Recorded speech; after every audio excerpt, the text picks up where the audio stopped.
Russia's Owl Prison is a jail that is meant to do more than just punish people. Начали кричать, избивать меня по ребрам. The temperature of this place remains less than 30 degrees Celsius. Yes, and criminals are brought here for punishment. It also tries to erase their personalities. Poets, rebels, and men who are so violent that even the guards don't want to look at them live here in their frozen cells. This place is called Russia's Owl Prison, which is so cold that even polar bears do not go near this place. To stay alive here, you have to stop being human. The camps are run by gangs. As a reward for loyalty, mafia bosses like Mokov give food. If you are a political prisoner and don't have any cash, you have to pay with stolen food, forced work, or even worse. Snitches do well. Guards give extra bread to killers who spy on protesters. One serial killer, a savage who ate his cellmate, now gets chocolate for telling the police about rumors of trouble. Gladiator fights happen on the weekends, and guards bet that prisoners will fight in the yard with their hands cut open. The winner gets a thin blanket, while the loser is left outside in the cold to freeze. A lot of terrorists are moved to this prison. There were 4 Chechen men, known as the Wolf Pack, were charged with planning bomb attacks. There was no proof given. The trial took 10 minutes. They are now being beaten for saying prayers in Arabic. One man, Aslan, a father of 3, had a gun butt hit him in the face. He mumbled, "Allahu Akbar," with his jaws still open. As a response, guards poured water on him and chained him outside for the night. By morning, his skin was joined to the metal. Owl Prison has a never-ending winter, and staying alive is like a game with no rules. The cold isn't just a natural force here. It works with the guards and hurts people in a way that they can't say. When men wake up, frost forms on their eyebrows, and their breath hangs in the air like ghosts. It hurts to move, and it's fatal to stop. The weak leave first. The dead learn how to make deals with monsters. But not all monsters who come into this prison were born bad. Some are made terrific here. Dmitry Ivanov, the writer who got jailed for memes, came as an idealistic fool. After 6 months, the beatings and cold broke him down. For a spot near the weak heater in the prison, he gave up his morals and became a spy for the guards. He tells on activists during prayer, or on plans to share illegal goods, which gets him extra food. It's not the cold or the violence that makes Owl Prison so scary. It's how it takes away hope day by day until even the best minds break. Men who used to write manifestos now beg to lick the butcher's plate for food scraps. Last winter, guards sprayed water on a Ukrainian artist who was in jail for writing poems about freedom and left him outside all night. He forgot his own name. He's now known as Iceman, and he howls at the moon while his fingers are black from frostbite. People who come to this prison rarely get letters from home, but when they do, they look through them to see where they are weak. Artist Oleg got a note from his daughter that said, "Papa, I drew your face in the snow." His guards made him eat it. It was hard for him to breathe because he was choking on paper and tears. When you live in a place for so long, you adapt to that ecosystem and start looking for companionship. In the middle of the horror, strange partnerships form. The wolf, the gangster, looks out for a young campaigner named Kirill, not because he cares, but because he's bored. He learns to read by looking at illegal newspapers in the light of a gasoline fire exchange. The end of winter in this place is just a lie. The ice melts in the spring, showing bodies hidden just below the surface of the mud. A leg here, a skull there. When they come back, the bugs are as thick as smoke and bite through worn-out clothes. People in jail scratch until their skin bleeds, leaving rust-red marks on the snow. Summer is not a break, it's a time of decay. Food goes bad faster, cuts get worse, and the smell of guys who haven't washed their hands fills the air.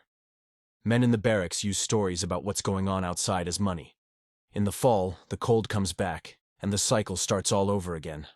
Men keep track of the days by how much their bones hurt and how slowly they forget who they are. Some people, like Dmitry the writer, turn into empty shells who spread lies for the government to get extra money. Some, like Anya, speak out more loudly. Her skin is now covered in scars and rebellion. But the people we have talked about are those who have not done something significant. And these people are very few.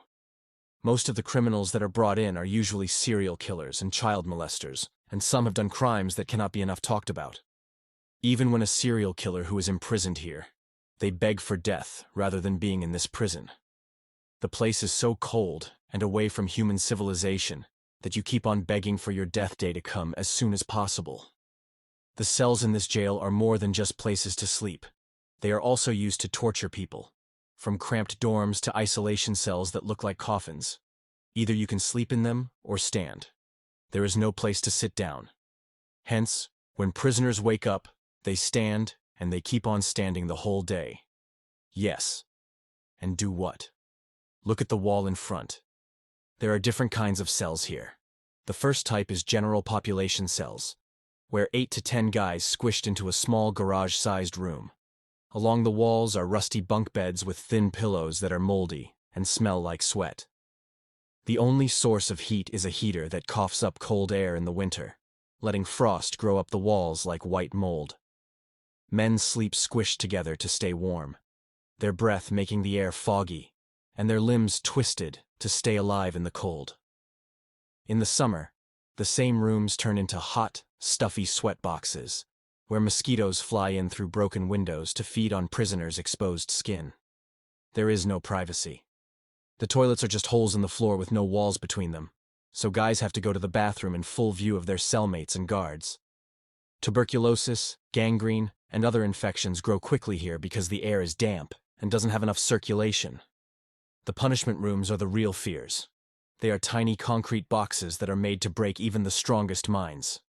Cell number 50, a tomb that is only 1.5 meters long, 1 meter wide, and 2 meters tall, is the most famous. Giving up all sense of time and space is what it means to enter. The floor is slippery from frozen urine, and the walls leak sweat that freezes overnight. Men lose their sense of reality in this space, which makes them feel trapped. For shorter sentences, guards use standing cells, which are metal cages that are upright and only a little bigger than a man's shoulders. Prisoners have to stand for hours in freezing water that pools at the bottom. The water is so cold that their toes turn black from frostbite. A Jehovah's Witness prisoner, who was there for refusing to serve in the military, spent 3 days in jail for refusing to say a pro-Putin phrase. When the guards finally pulled him out, one witness said his feet looked like charcoal and his legs were dead. The Kremlin didn't just come up with these cruel plans, they were planned ahead of time. Small rooms make sadness worse. People need space to think, plan, and fight back. If you put them in a box, they will only care about staying alive. Within 2 weeks in cell number 50, even the worst of men beg the guards to shoot them and hit their head on the door until their brains split open. The rooms in the jail break all international rules. The UN Nelson Mandela rules say that people can't be locked up alone for more than 15 days at a time, and that rooms must have natural light. However, this place has cells that are smaller than graves, darker than caves, and colder than ice. In 2022, when UN inspectors asked to see the cells, Russia faked pictures of a clean, modern cell block. The former guards say that most of the cells are old storage rooms or dog pens from the Soviet era, with broken chains still attached to the walls. One prisoner said, "The dogs had it better. They were fed." However, each prisoner is taken out of their cell to breathe in fresh air. They take them for a walk for 90 minutes to a small area where they can see the sky above their head and nothing else around, because everything is covered. Most of the time, central heating systems are also not working in the cells. What about running away? Well, a fool would only have such a thought. There was a fool who thought of running away from the prison. Each cell here has a window, for namesake, that is covered with an iron fence. After many attempts, he succeeded in removing it. He jumped out of the window. That is when he saw that the dogs attacked him. Then the guards followed. Though the guards saved him from the dogs when he was brought back, he was severely injured. Eventually, he passed away in a few days. Even if he had succeeded to run away from the prison, he could not have made it so far. Because the area is so cold that after a few steps, his body would have started freezing up. Either nature would have killed him or the guards. This place is so cold that even polar bears do not visit here. How can a human survive such extreme weather conditions? Do you think it is fair to punish humans to such an extreme level? Do share your views in the comment section below. If you enjoyed watching the video, don't forget to like, share, and subscribe to the channel.